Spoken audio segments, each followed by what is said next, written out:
una serie di mostre e poi i monumenti principali della città. Mi sentite bene? Sì, Andrea, ti Tutto confermo che la tua voce arriva forte e chiara. benissimo. Quindi trasmissione oggi da una delle città più interessanti della Padania, anche se tutto sommato poco conosciuta, specialmente dai veneti, dagli emiliani e da parte dei lombardi. È una città, lo sappiamo, di ponte fra il Piemonte e la Lombardia, condominiale, sia dal punto di vista culturale, dialettale,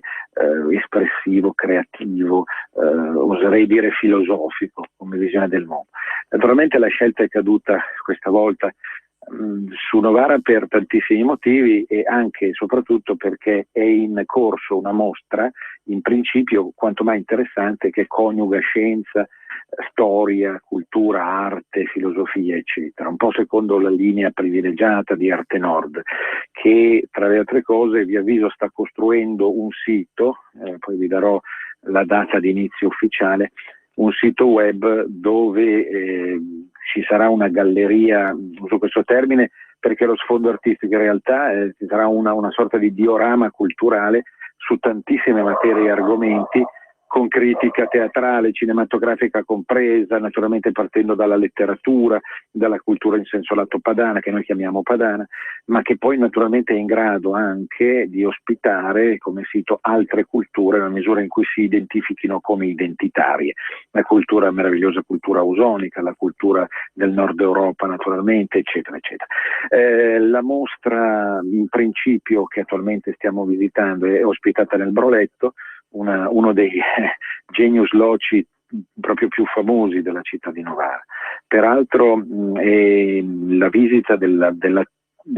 vicino del contiguo Museo Giannoni ha già riservato tutta una serie di entusiasmi da parte dei nostri soci, proprio perché la Galleria Giannoni a Novara rappresenta la quintessenza del realismo tardo ottocentesco, che è in grado di esprimere dei valori assoluti. Parliamo di Emilio Gola, parliamo di Ranzoni, parliamo dei Vigezzini, parliamo di altri interpreti di quella cultura che fu una cultura straordinaria a sfondo realistico, ma già con dei preannunci di ordine divisionistico, puntinistico, eccetera. Al di là insomma di questi termini tecnici, è sicuro che il recupero di questo patrimonio enorme, che passa proprio dalla visita di questi musei delle nostre città padane, va fatto in maniera serrata, nella misura in cui poi è vero che ogni campanile, useremo questo termine, tradizionale, è stato in grado di produrre una sua cultura e una sua visione della realtà, però è anche vero che è giusto coniugarle assieme e confrontarle l'una rispetto all'altro, le città piemontesi, le città lombarde, le città emiliane, eccetera. Come sapete poi presto andremo a Vicenza e lì avremo modo di recuperare altri sfondi, altri palinsesti culturali e artistici. In verità oggi, al di là insomma della presenza qui a Novara del gruppo afficionato di Arte Nord, amici, soci, simpatizzanti, eccetera, vi volevo parlare anche e soprattutto della riforma della scuola di Renzi. Naturalmente delegando al collega Bianchini, preside e esperto in termini appunto tecnici di tutta la questione, però l'impressione, come abbiamo fatto altre volte, rimanda a una visione culturale che penso che abbiamo diritto anche noi come associazione culturale, la più antica dell'universo padanista. Quest'idea della riforma è quasi ossessiva nella mente del conducatore attuale del contesto italofono, ed è evidente che arrivare ad alcune decisioni che ora sono state conclamate riguardo alla riforma della scuola può essere costato molto sul piano del coraggio, però ha poi sta producendo secondo noi ancora una volta non una riforma vera ma una pseudo riforma che si basa su degli assi portanti che possono essere discussi dal punto di vista dei principi, ma che tendono secondo noi non a rivoluzionare la questione, ma a riprodurre insomma dei cliché tradizionali, molto spesso triti e ritriti, che in realtà vengono venduti come nuovi. Ecco, questo fa parte un po' dell'animo di questo governo, secondo noi, che certamente è un governo abile nel restaurare vecchie idee e spacciarle per nuove, in un come dire, prolifico sicuramente marketing che dovrebbe stordire,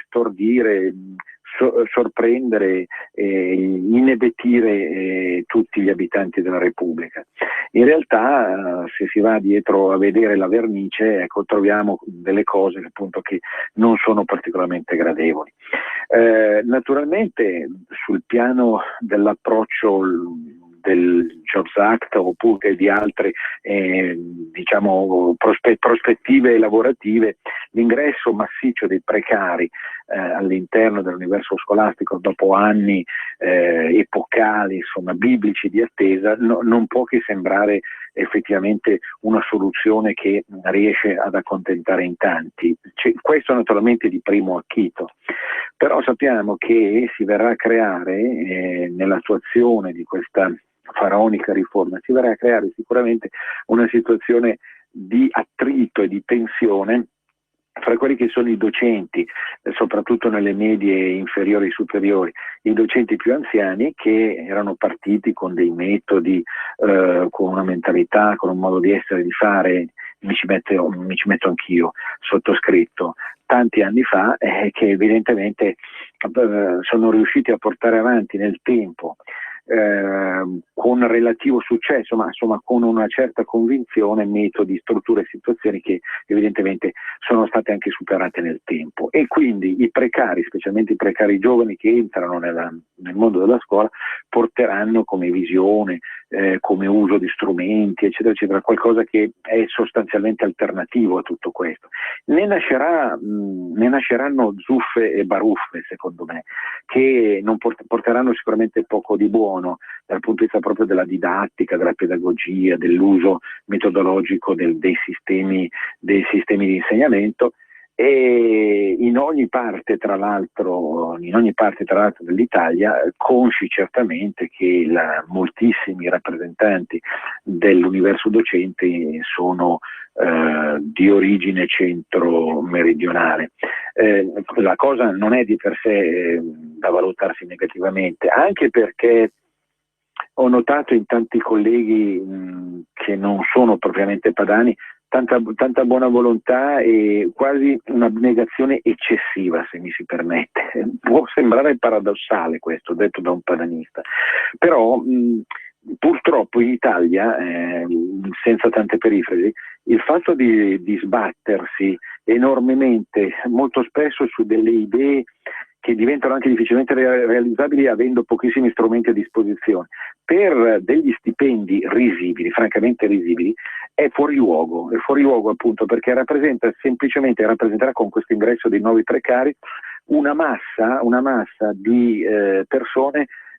manipolabili, secondo me eccessivamente, e che poi verranno trattate comunque a pesci in faccia dal punto di vista non solo dello stipendio in sé, che rimarrà lo stesso per molto tempo, anche se non addirittura diminuirà, ma poi anche dal punto di vista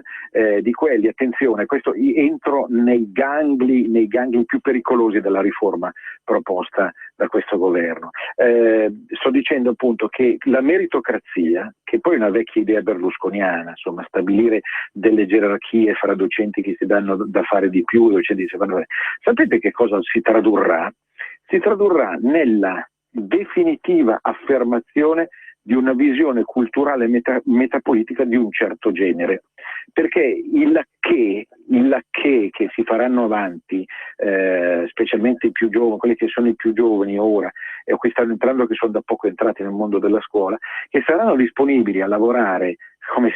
potremmo dire quasi di giorno e di notte, solo per avere, si badi bene, scusate la pignoleria tutta padana, solo per avere 200 e 300 euro in più. Ecco, però cosa porteranno avanti? Porteranno avanti metodi, strutture, ma soprattutto idee, prospettive, modo di pensare tipico di una certa sinistra. e li vedremo poi, vedremo i frutti di questo modo di vedere e di fare. Sono curioso naturalmente anche di cosa pensa su questo il caro collega Preside Bianchini, però è sicuro che noi ci troviamo davanti una prospettiva terrificante, secondo quella logica che lo stesso Eugenio Scalfari sta chiamando democratura, cioè democrazia e dittatura, e che non si esprime soltanto attraverso delle leggi concrete nei vari aparacnic, ma si esprime anche e soprattutto nel tentare di imporre definitivamente il pensiero unico, che finora, pur avendo molto piede nel mondo scolastico, non è stato conclamato in maniera definitiva, e presto invece con questa riforma diventerà assolutamente imperante, cioè la democratura si farà meno ancora democrazia, si farà più dittatura, perché la vera dittatura, vedete, non è data diciamo dal modo di amministrare, di far politica o di gestire tutta una serie di situazioni di potere, dalle lobby vere e proprie per arrivare, che so, ai funzionari. Beh, è dato soprattutto dalla dittatura delle idee, cosa che andiamo affermando da molto tempo, naturalmente. Idee che voi conoscete benissime sul senso del mondo, e che poi si traducono certamente nel mondialismo da una parte, nel centralismo dall'altra, e via dicendo. Sono cose di cui si discute ogni ora, ogni momento nel contesto leghista, per esempio, ma si tradurranno proprio in una filosofia sicura, accertata, no? Effettivamente simile a quella di tipo fascista, quando noi parliamo del fascismo peggiore, naturalmente. E questo ci terrifica, questo ci lascia sgomenti, perché veramente significa entrare in un tunnel senza luce per un numero imprecisato di anni, dove appunto, nella misura in cui questi nuovi meritocrati della scuola, a vari livelli, soprattutto i presidi naturalmente, che avendo più, sapete cosa dice la riforma, che i presidi potranno decidere loro chi far insegnare o non far insegnare, avendo più potere, tenderanno a ricordare effettivamente i famosi prefetti fascisti che decidevano di ogni virgola, di ogni foglia che tremava o non tremava nell'Italia di allora. Quindi questo è veramente molto pesante dal punto di vista di chi tiene alla vera libertà, che andrà nella scuola sempre diminuendo, andrà sempre più diminuendo, e faranno carriera. Ascoltate questa profezia, se avrete ancora molto da vivere, cioè 30-40 anni, e sicuramente vedrete che si attuerà. Cioè, la profezia è che appunto si creerà un sistema gerarchico tra presidi e zelanti dal punto di vista dei docenti, che sarà in grado di raggiungere un livello di fama e celebrità quale finora non è stata raggiunta. Parliamoci chiari. È chiaro, l'insegnante di scuola superiore, anche di liceo, è un emerito anonimo nel contesto attuale, perché esiste la casta dei docenti universitari, no? Che hanno molta più visibilità. Ecco, finalmente si creerà una maggiore visibilità anche per gli insegnanti di scuole superiori. Però attenzione, a quale prezzo? A quale prezzo tutto questo avverrà? Avverrà molto semplicemente, cioè vi dico, cerco di fare una previsione anche a lungo termine, avverrà nella maniera in cui questo Stato metterà su un piedistallo gli insegnanti delle scuole superiori in grado di recitare meglio, come dire quasi a memoria,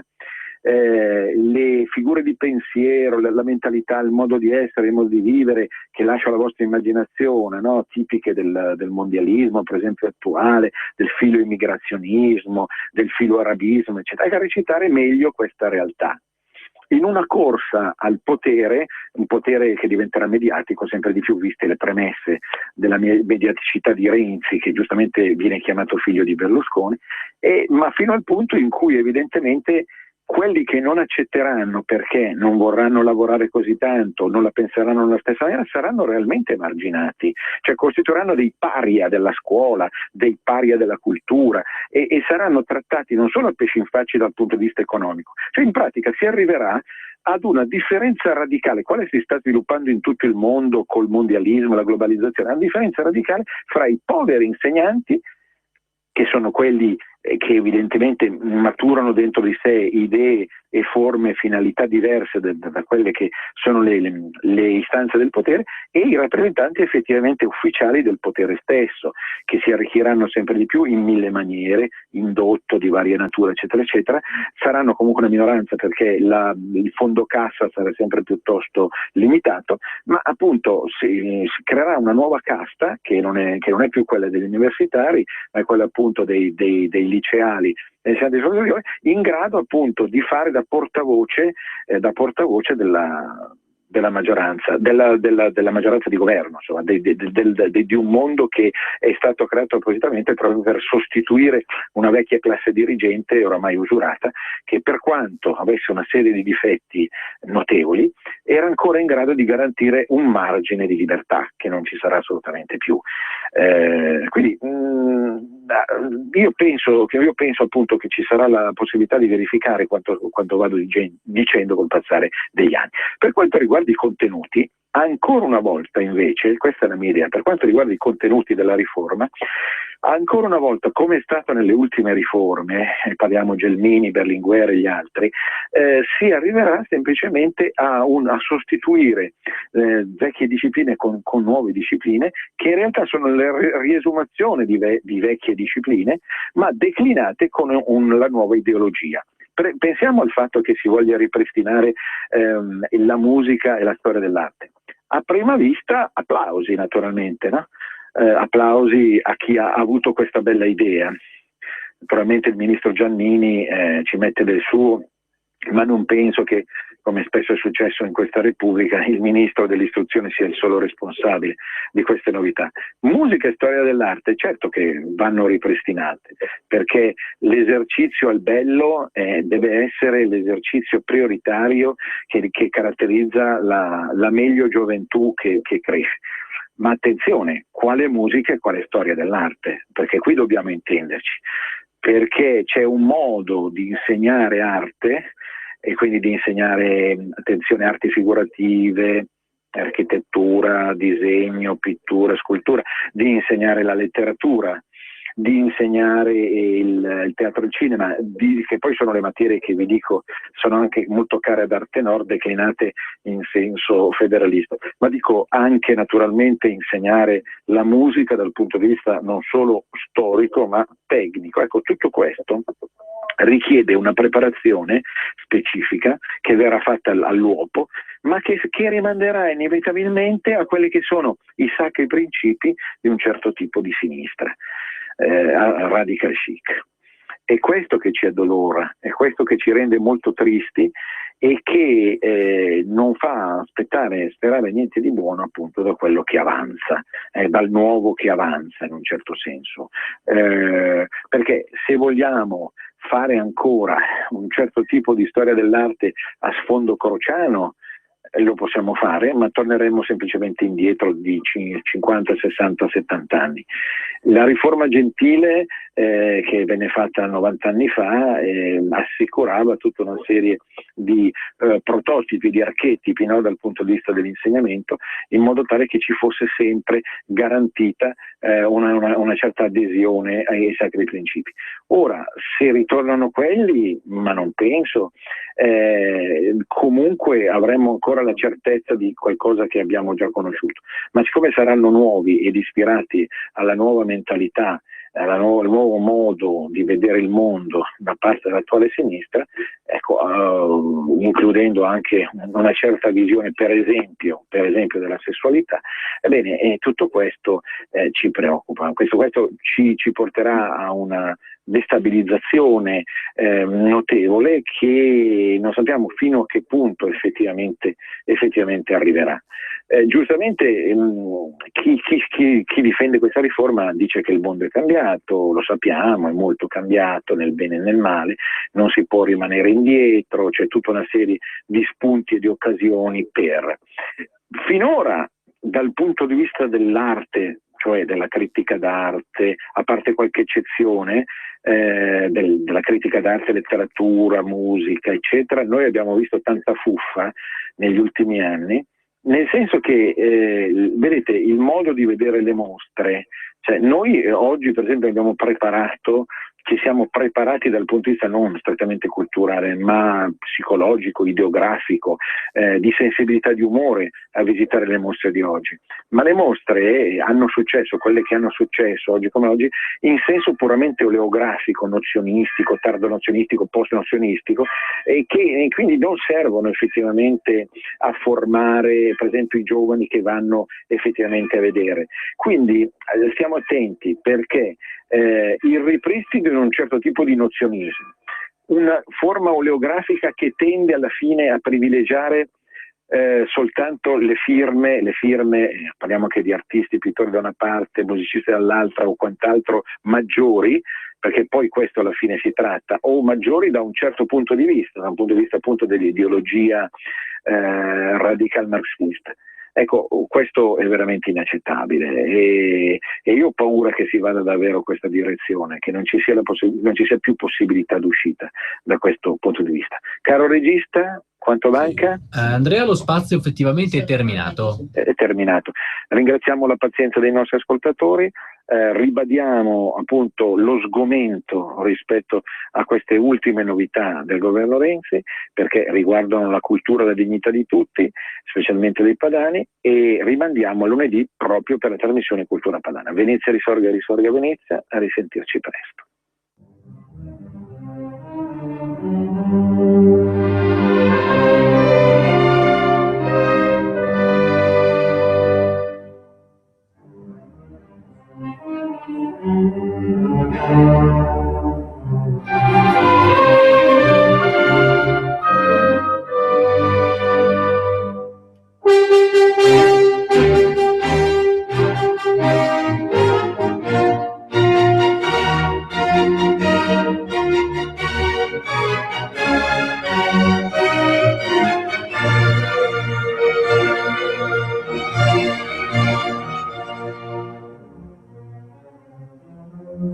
Avete ascoltato Arte Nord.